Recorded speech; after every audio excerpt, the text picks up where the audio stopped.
আসসালামু আলাইকুম। ES6 এর মডিউলস টিউটোরিয়ালে আপনাকে স্বাগতম। আজকের এই ভিডিওতে আমরা সেকশন 3 এর মডিউলস নিয়ে কথা বলবো, যেটা আমাদের ES6 এ অনেক বেশি ইম্পর্টেন্ট, যেটা ছাড়া আমরা বিগ ওয়েবসাইট বলেন বা স্মল ওয়েবসাইট বলেন, যে কোনো সময় এটার কাজ করতেই হবে বা এটাকে ব্যবহার করতেই হবে। এটা ছাড়া আপনি কখনোই React.js এ কোনো একটা কম্পোনেন্ট অন্য আরেকটা কম্পোনেন্টের সাথে কানেক্ট করতে পারবেন না। দ্যাটস ওয়াই এটা এতটাই বেশি ইম্পর্টেন্ট।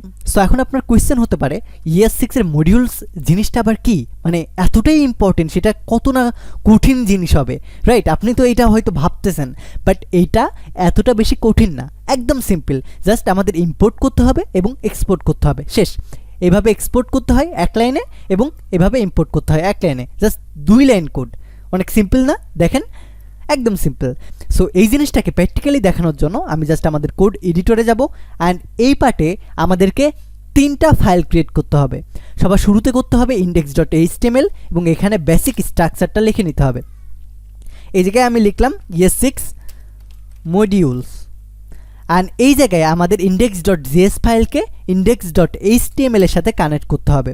এটার জন্য আমি script.src কে কল করব এবং এখানে গিয়ে index.js ফাইলকে কানেক্ট করব। এবং আমরা এই index.js ফাইলে কিছু লিখব না, আমরা message.js ফাইলে লিখব এবং এই ফাইল থেকে এক্সপোর্ট করে index.js ফাইলে ইম্পোর্ট করব।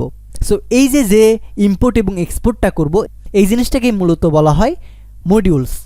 সো কিভাবে ইম্পোর্ট করব? সবার শুরুতে আমাদেরকে এক্সপোর্ট করতে হবে। সে লেট আমি একটা ভেরিয়েবল ক্রিয়েট করব, say new message is equal say hi. Just এতটুকু আমি ক্রিয়েট করলাম এবং আমি চাই এই message.js এর ভেতরে যে ভেরিয়েবলটা আমরা ক্রিয়েট করেছি এটা যেন আমাদের index.js ফাইলে শো করে। সো এটা কিভাবে সম্ভব? ইয়েস, সম্ভব। এটা অনেক ইজিলি সম্ভব। এটাকে সম্ভব করার জন্য আমাদেরকে সবার শুরুতে ইম্পোর্ট করতে হবে। কাকে ইম্পোর্ট করতে হবে? এই নিউ মেসেজকে বা এই ভেরিয়েবলকে। দেন কই থেকে ইম্পোর্ট করতে হবে? আমাদের ইম্পোর্ট করতে হবে message.js থেকে। সো একটা ডট দিয়ে message.js ফাইল থেকে ইম্পোর্ট করব।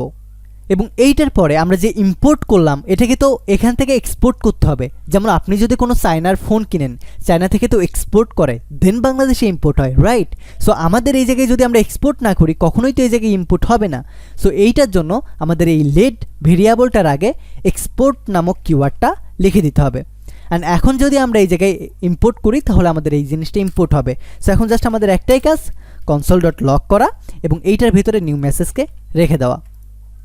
দ্যাটস ইট, আমাদের এই জিনিসটা ইম্পোর্ট হয়ে গেছে। এখন শুধু আমাদের আরেকটা কাজ, এই জায়গায় জাস্ট টাইপ দেওয়া module, MODULE module. That's it. এখন যদি আমি এটাকে লাইভ সার্ভারে ওপেন করি অ্যান্ড কনসোলে গিয়ে সে ইন্সপেক্টে যাব, অ্যান্ড ইন্সপেক্ট থেকে আমি কনসোলে যাব, আবারও রিফ্রেশ করব, আমাদের চলে আসার কথা বাট এখনও আসে নাই।